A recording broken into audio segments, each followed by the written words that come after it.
Random Bits and Bytes blog.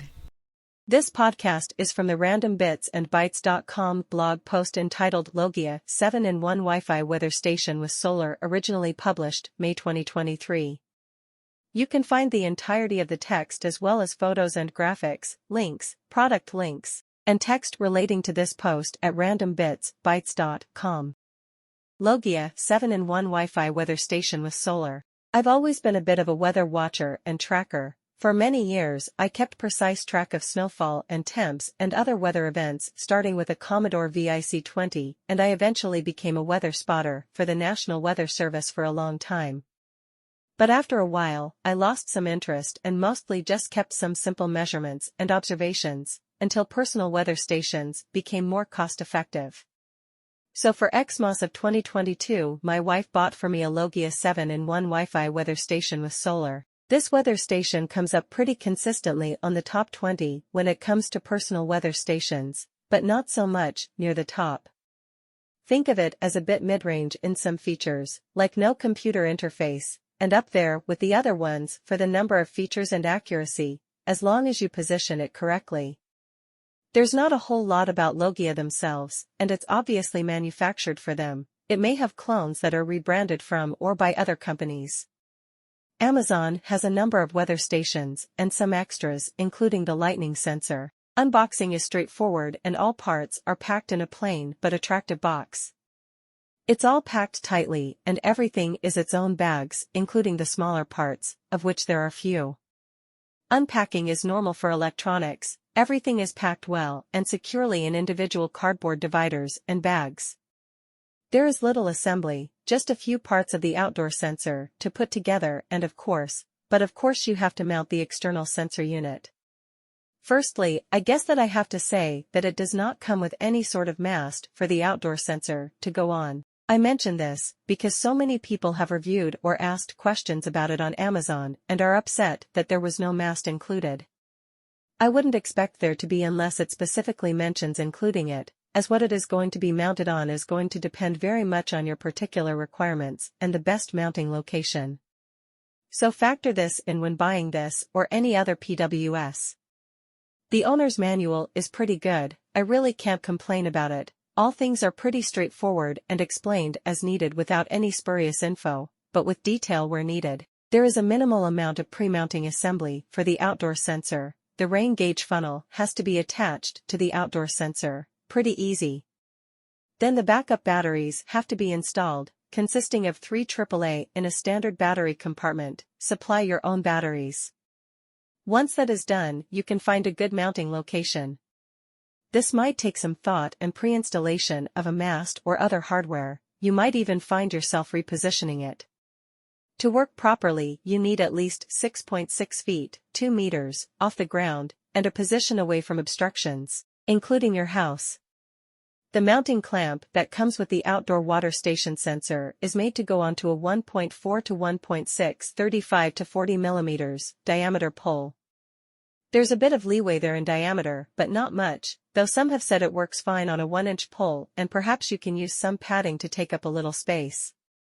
Of course, you can always attach a short section of the correct size pole to something larger, and maybe smaller, keeping in mind how strong a small pole will be in holding the unit up against all weather conditions. You don't want it swinging/rotating the whole unit, which will throw off your wind readings, or non-level at best, or falling off or breaking at worst.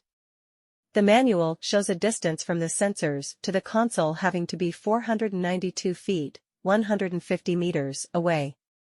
This seems, well, high, but I have not tested this.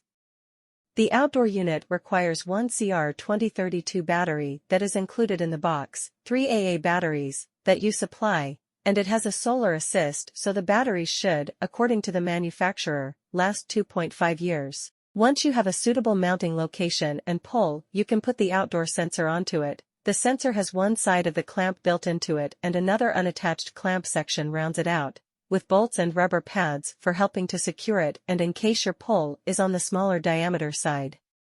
Tighten the clamp bolts, being aware that the clamps are plastic, so don't too much torque on them.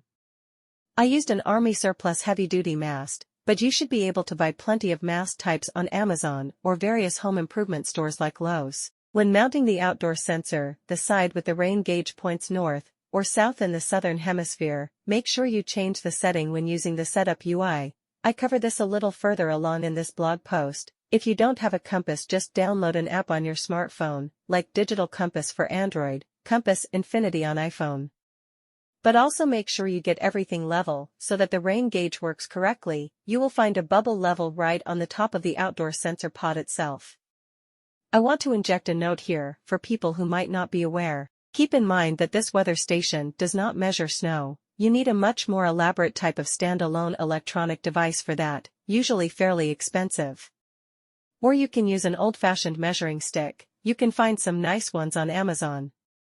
The setup of the indoor temperature and hygrometer sensor is really easy. Insert a couple of AA batteries and make sure the channel is set for number 1. You can hang this up or just sit it on a table or wherever is going to be a good indoor place. The console itself requires a CR2032 button-style battery for backup. I suppose you could use it without it, but the console does need power to display and to upload data to the internet. The CR2032 goes into a little battery door like so many things have. Once that is inserted, plug the power jack into the console and the plug end into an outlet, and the station should start booting up.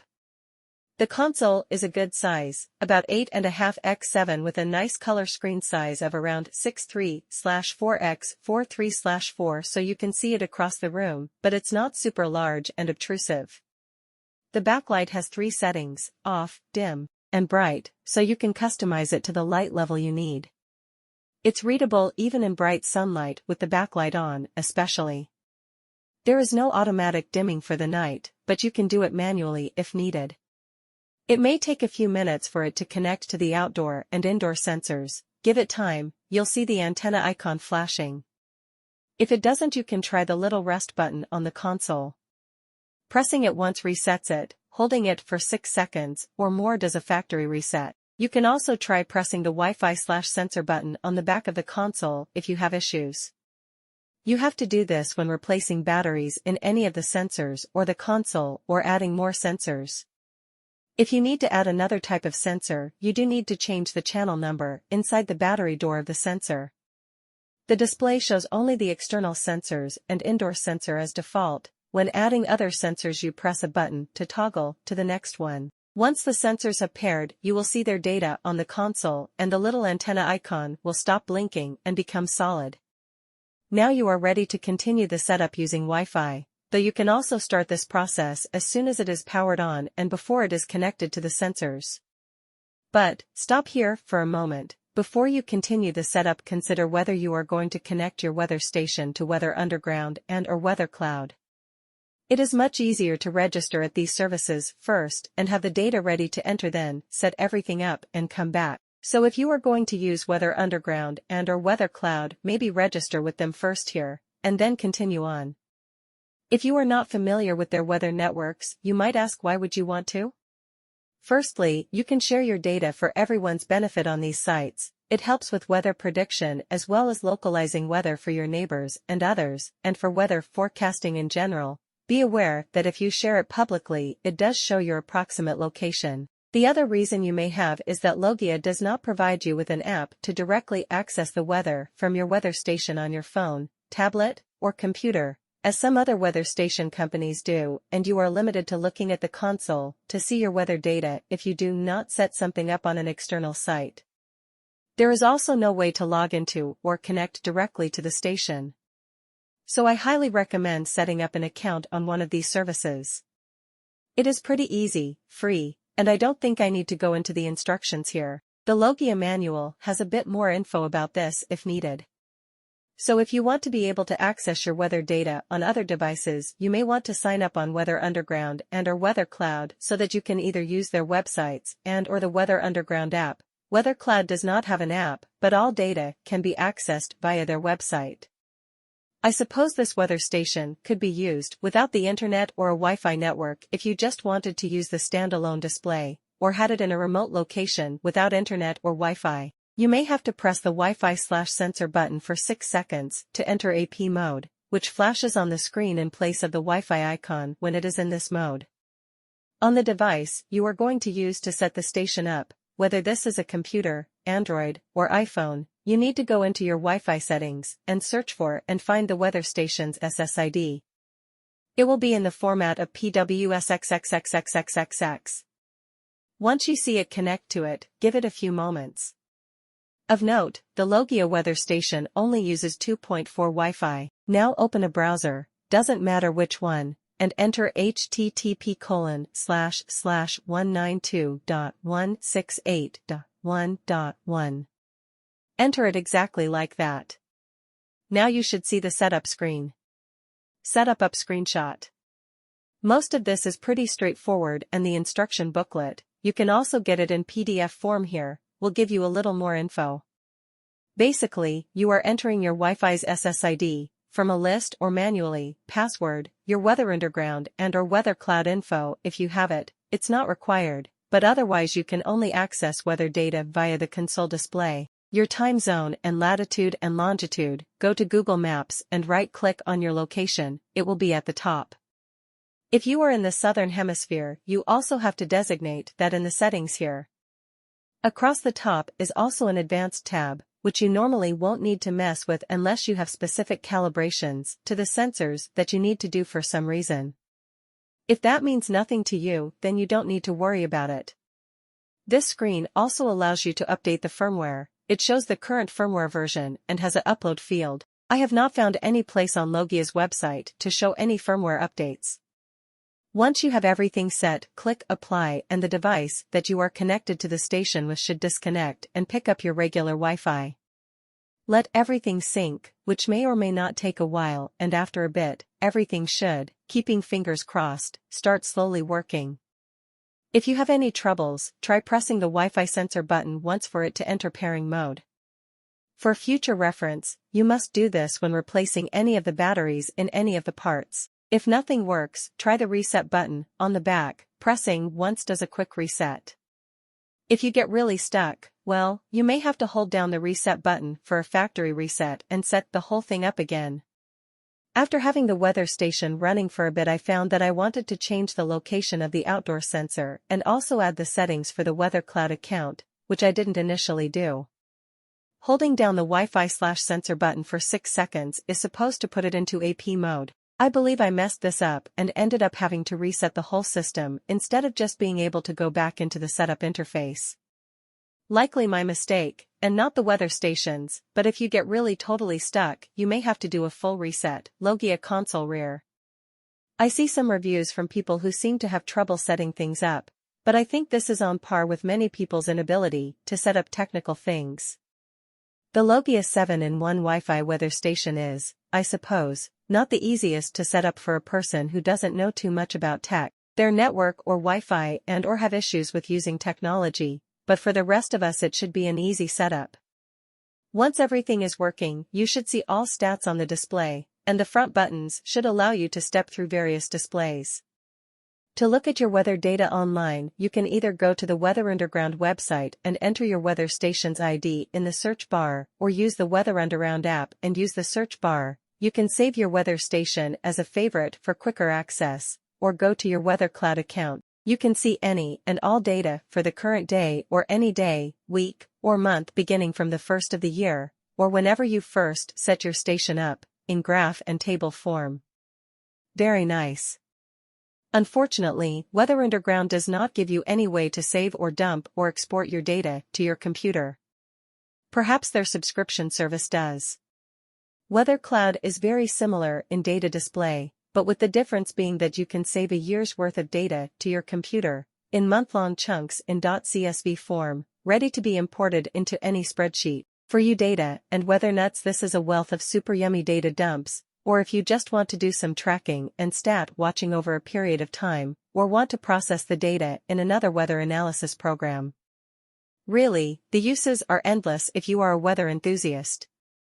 Weather Cloud also has some nice reports, plots, etc. on their website, some of which you can dump to PDF form.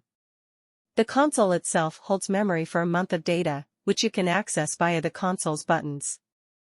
And of course it displays all relevant info in a very readable, easy-to-see form. It also includes a hyperlocal, simple forecast for your immediate area. You'll find this pretty accurate. The manual says 70% to 75%, which I agree with generally, and useful I think, keeping in mind that, depending on where you live, this is specifically for your little piece of the world, many times not quite the same as other more general forecasts. It also has weather alerts. This includes high/low indoor and outdoor temperatures, humidity warnings, high wind speed warnings, extreme barometric drops, high heat index, low wind chill, and high or low dew point. The data you receive from the outside unit is outside temperature, outside humidity, barometric pressure, wind speed, wind direction, rainfall, and sun intensity. The console shows all of the following with historical and high-low temps over 24 hours, plus alerts for highs and lows for any of the following, indoor and outdoor temperatures, in Celsius or Fahrenheit, with feels like, dew point, heat index, wind chill, and temperature trends, humidity, wind speed and direction, with a direction display gauge, which can display average or gusts, rainfall with rain rate, UV index/sunburn time, light intensity, in watts/M2 solar intensity, barometric pressure, in the common measurement units. The console also has a clock with alarm, moon phase, indoor comfort display, and sunrise/sunset time. The transmission interval is between vary 12 seconds and 24 seconds, depending on the data. The rain gauge is said to be accurate to about 0.01 inches maybe, and automatically empties so no messing with it is needed. It can also be cleaned if gunk gets into it. The max wind speed it is rated at is 99 miles per hour and the unit has a broad operating range for temperature and conditions. I think it should be fine under most fairly extreme conditions, but in the event of tornadoes and hurricanes and ice storms and things like that, I perhaps would consider taking it down and storing it somewhere safe if I had time to do so. There are some optional sensors and a lightning sensor that can be added, and any sensor, including the main unit, can be replaced. Mine has worked perfectly under high winds and extremely low temperatures, both of which we get here. AI-generated extreme storms. One of the things that bugs me about these weather stations in general, any of the moderately priced ones, is that the outdoor sensors all seem to have a certain maximum lifetime before they have to be replaced. This is not specific to Logia, but seems to be across a range of these weather stations, and if you dig enough it comes direct from the manufacturers, as well as from reviews I have seen. I guess that between the fact that the outdoor sensors are constantly exposed to extreme conditions as well as daily conditions, as well as the sad state of the durability of electronics in general, you have to factor in the replacement of the sensor at some indeterminate time in the future or a replacement or upgrade of the whole station. So it is maybe important to find a reputable company that is going to be around when you need to buy a new outdoor sensor, unless you just plan on buying a whole new weather station setup, which in some cases might be just as desirable. Logia seems like a pretty reputable company, and while it hasn't been around for a long period of time it seems like they are selling a lot of units. I've been comparing the various sensor outputs to other devices I have at my home, as well as nearby weather stations, both amateur stations shown on Weather Underground and Weather Cloud, as well as official ones. The Logia 7-in-1 Wi-Fi weather station seems to be very favorable in comparison to other devices and nearby weather stations. The exception to this seems to be a local official weather station and wind speed. Wind speed with nearby amateur weather stations is nearly the same, but the official wind speed from a reporting station a short distance away is always higher, as is the generic forecast from sites like the Weather Channel. I suspect that partially this has to do with the location of the official weather station, at an airport surrounded by open fields and runways, at the foot of a plateau, and a factor in this also somewhat having to do with the places where we mount our weather sensors, usually somewhat near a house or structure or obstructions, because it is convenient. One thing to keep in mind is that this weather station does not work in any way with Amazon's Alexa or Google Home, without using a roundabout way or apps, of which I have yet to find a satisfactory hack to do. Speaking of hacks, I wanted to grab the data to display in real time or near enough real time on my webcam site, but since there is no way to directly access the data from the weather station itself, I had to find a way to access it via Weather Underground. I eventually found a nice group of API scripts from the MRE software site, last updated in 2021, but these files still work, though I had to do some modifying of the code to fit my purposes and do a few things I needed that the scripts didn't quite cover. It was pretty easy to work with, and now I have a nice WordPress-compatible widget for displaying real-time weather on my site. Thanks to the MRE software site author. So a very few cons. It would have been nice for there to be a Logia app, but the Weather Underground app works extremely well, so I guess this isn't really a negative. Additionally, I would have liked to be able to directly access the data on the console for easily piping it out to my webcam/weather website via a USB cable or other interface, as well as maybe being able to log into the weather station via the home network. But being able to directly access this info via an API into Weather Underground negates this issue too, so I guess that's not really a con either. The wind speed does seem low despite it corresponding to nearby amateur weather stations favorably. So I am on the fence about this, as I can't really directly measure this without using another anemometer specifically at my location instead of checking 1 mile away, where it can be different. Eyeing my windsock seems to show, from a guessing standpoint, that it is about right or at least close. So, to wrap it all up here, all in all, I am extremely happy with the Logia 7-in-1 Wi-Fi weather station with solar. It seems accurate and is moderately easy to set up and get going with very few negatives, and works nicely. We'll see about durability over time, of which I will post about as needed. Thanks for listening to the podcast audio version of this blog post from the Random Bits and Bytes blog. You can find all links, graphics, and the original text in the original post by going to randombitsbytes.com. Thank you for listening, and we hope you enjoyed this podcast.